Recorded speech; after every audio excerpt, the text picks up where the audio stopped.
Adrien Quatennens, donc bonjour. Bonjour. Guillaume Tabar, qui vient de quitter le studio, écrit que Jean-Luc Mélenchon rêve de soulèvement, mais espère une revanche. Parlons un petit peu de politique plus politicienne. Est-ce que vous croyez, par expérience, est-ce que vous sentez avec vos collègues, avec qui vous parlez à l'Assemblée nationale, qu'il pourrait y avoir une différence de perception entre le Premier ministre et le Président de la République sur ce qui va se passer dans les jours qui viennent? Je n'en suis pas sûr. Je pense qu'il y a beaucoup de mise en scène autour de ces négociations. Pour une raison, c'est qu'Emmanuel Macron, le pouvoir, en fait, a envie de passer absolument fort sur son système par points.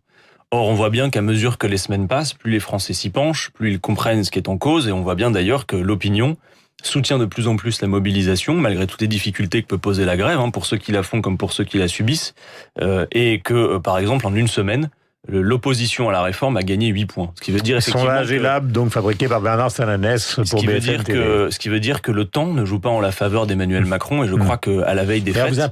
Pardonnez-moi, vous interprétez ça comment, vous, de jeunes politiciens? Vous savez, je pense qu'il y a beaucoup de coups de billard à trois bandes pour essayer de faire passer la pilule. En quelque sorte, par exemple, le débat sur l'âge pivot, moi j'attire votre attention. Imaginons que là, dans quelques heures, quelques jours, ils disent on recule sur l'âge pivot. En réalité, ce qu'ils feraient, c'est reculer sur l'annonce d'Édouard Philippe, qui consiste à dire, en 2027, celles et ceux qui partiraient à la retraite auraient un âge d'équilibre à 64 ans. Et j'ai envie de dire, c'est que la petite partie de l'iceberg la plus visible, mais il y a tout le reste ensuite. C'est que par définition, si on instaure un système par points, de toute manière, par définition, il sera doté d'un âge pivot. Ce qu'il faut que les gens qui nous écoutent comprennent bien, c'est que le système par points que veut introduire Emmanuel Macron poursuit un objectif précis, qui est de limiter la part des richesses consacrées aux retraites. Pour le dire autrement, jusqu'à présent, à mesure que la part des seniors dans la population française augmentait, on a à peu près augmenté proportionnellement la part des richesses consacrées aux retraites. Là, Emmanuel Macron, en rupture avec tout ce qui s'est fait jusqu'à présent, a dit 14% du PIB, le niveau actuel, ce sera un plafond. Et donc, il organise les choses de manière à pouvoir atteindre cet objectif. Et sa variable d'ajustement, quelle est-elle? C'est la vie des gens et l'âge auquel on partira à la retraite. Très bien, parce que vous avez beau être jeune, je le suis moins, qui a un problème qui n'était pas du tout pareil quand j'avais votre âge, qui est le nombre de cotisants par rapport au nombre de retraités. Il y a une pression démographique qui est considérable. On ne peut pas ne pas en tenir compte. Alors, autrement, on avance vers la catastrophe. L'intuition, Guillaume Durand... la démographie, c'est pas une intuition. Non, mais l'intuition laisse penser que ce que vous venez de dire est du bon sens. Il y a juste un angle mort dans votre raisonnement qui est la hausse de la productivité. Vous oubliez de dire que, par exemple, un actif aujourd'hui, en France, produit à peu près 3 fois ce que produisait seul un actif en 1970. Oui, mais travaille moins. Denis Oliven a écrit un livre là-dessus, il y a encore peu de temps, travaille moins. La question qui est posée autour de la question des retraites, Guillaume Durand, c'est celle de la répartition des richesses. Par exemple, aujourd'hui, on sait qu'un salarié français travaille en moyenne chaque année 45 jours par an pour rémunérer les actionnaires, et que dans les années 80, c'était 9 jours par an. Donc qu'on soit d'accord ou pas avec les arguments que je pose, la question des retraites est bien celle de la répartition des richesses. Soit vous faites comme Emmanuel Macron, vous dites, on ne consacre pas, attendez, laissez-moi juste terminer un raisonnement politique, soit on ne consacre pas plus de richesses, une part plus importante de richesse aux retraités, et donc effectivement sa variable d'ajustement c'est de dire il faudra travailler toujours davantage, toujours plus longtemps, soit on fait l'inverse, ce que nous proposons, à savoir quelle idée se fait un grand pays comme la France de ce que doit être la vie de ses seniors, à quel âge doit-on partir, compte tenu du fait que l'espérance de vie en bonne santé est de 63 ans, est-ce que c'est bien raisonnable de dire aux gens, en gros, vous allez travailler au-delà de l'espérance de vie en bonne santé, et puis à mesure que la génération va passer... L'espérance de vie en bonne santé, elle a considérablement augmenté, il y a un petit tassement maintenant, mais on n'en sait rien. Alors, l'espérance de vie... Et vous savez très bien, vous voulez que... Développons un raisonnement. Moi, je ne fais que développer une question, modestement. Mais vous savez très bien aussi qu'une grande partie de ceux qui partent à la retraite très tôt, ça les a jamais empêchés de repartir sur une autre carrière. Bon, alors, plusieurs choses.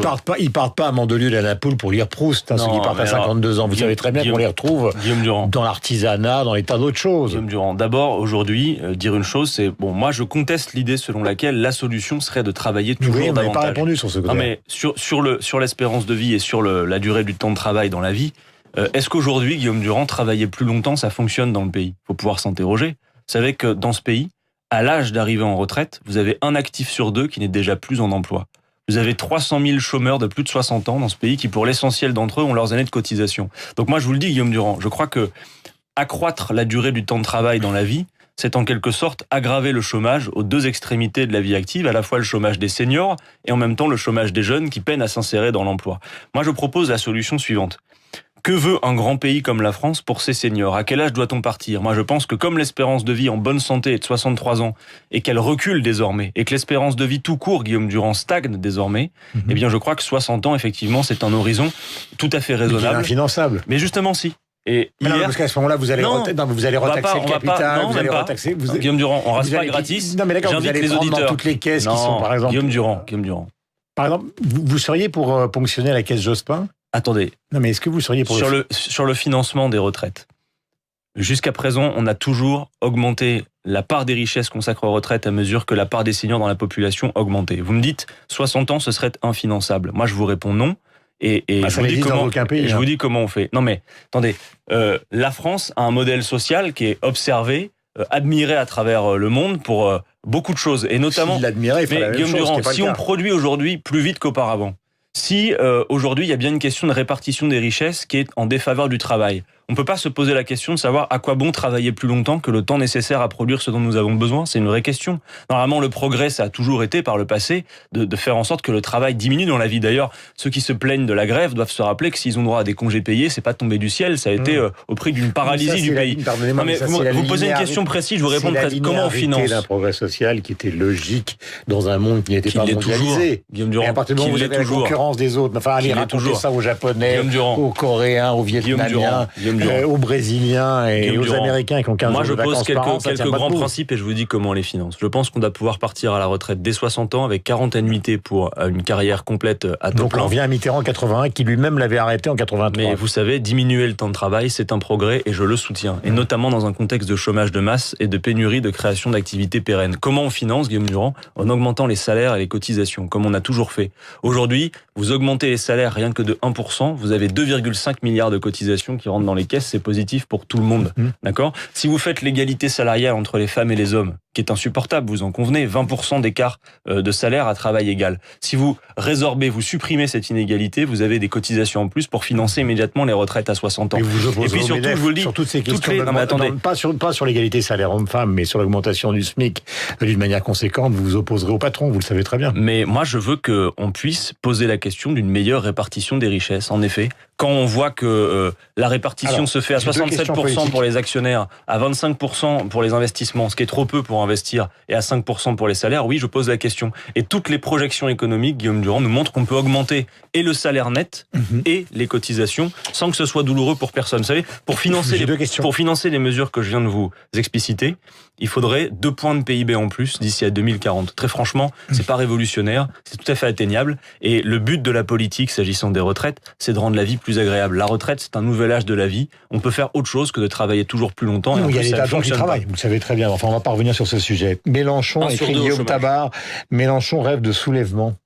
Il rêve d'une révolution, de la reconstitution de la gauche, à partir d'une sorte de désordre qui s'installerait en France. Jean-Luc Mélenchon, comme moi et comme beaucoup d'autres, rêve simplement qu'on puisse faire revenir les jours heureux dans ce pays. Il y a une chape de plomb qui s'est emparée de la France, vous le voyez bien.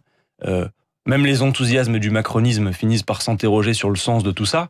Notre pays a beaucoup d'atouts, il a des défis considérables à relever, il a brillé par son absence à la COP25, il ne répond même pas à ses engagements en matière de défis climatiques. Par contre, le pays, parce qu'Emmanuel Macron est buté, borné, et veut faire passer une réforme inspirée par les fonds de pension. La convulsion économique est un rêve politique que Jean-Luc Mélenchon souhaite. Mais vous savez, personne ne rêve. S'il y a un grand désordre pendant les fêtes, si la trêve n'est pas respectée, si les gens raisonnablement, personne ne peut croire croire que le désordre est souhaité. Nous souhaitons au contraire rétablir une forme d'ordre, un ordre républicain, social, qui n'est pas ce que nous voyons actuellement dans le pays.